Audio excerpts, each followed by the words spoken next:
Napuspusan din ang paghahanda ng lokal na pamahalaan ng Infanta Quezon sa posibleng epekto ng bagyong Hener sa probinsya.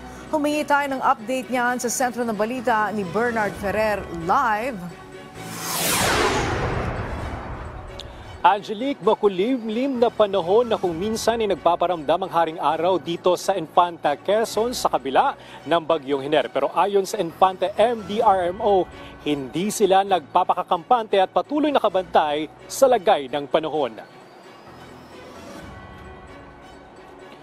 Tuloy-tuloy ang pagbabantay ng Municipal Disaster Risk Reduction and Management Office ng Infanta Quezon kaugnay sa bagyong Hener.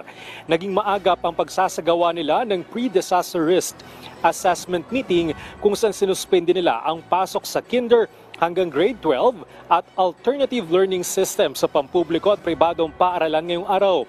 Inihanda rin nila ang mga kagamitan sakaling kailanganin sa clearing operations. Gayon din ang relief goods at community kitchen kung may ililikas na residente. Sinigurado rin po ng ating punong bayan na ang lahat po na nasa response cluster, lalo na po uniform personnel, ay handa at ready pong mag-responde for any emergency or any disaster.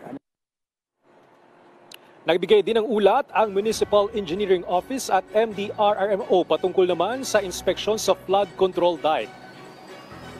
Meron po kaming nakitang ilang pong issues, rooms for improvement, na kagaya po mga ilang cracks sa ating dike, tsaka po yung humuhusos sa termino po ng ay humuhusos sa impantahin, yung pong riverbed, na supposedly ay katabi po ng aming pong footing, metal sheet pile ng aming dike, protection po, humuhusos po. Ipararating nilang ulat sa naganap na inspeksyon sa DPWH Regional Office 4A at DPWH Quezon 1st District Engineering Office upang mabigyan ng karampatang aksyon. Nagpapatuloy din ang dredging project sa Bantilan River lalo na sa Sabangan.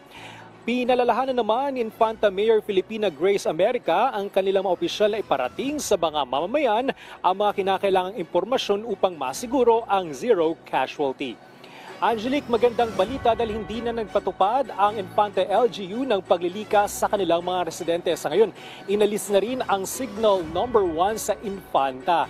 Angelique, mula nang dumating kami dito kanina ay makulimlim na kung minsan nga ay nagpapakita itong haring araw dito sa Infanta. Balik sa iyo, Angelique. Okay, maraming salamat sa iyo, Bernard Ferrer.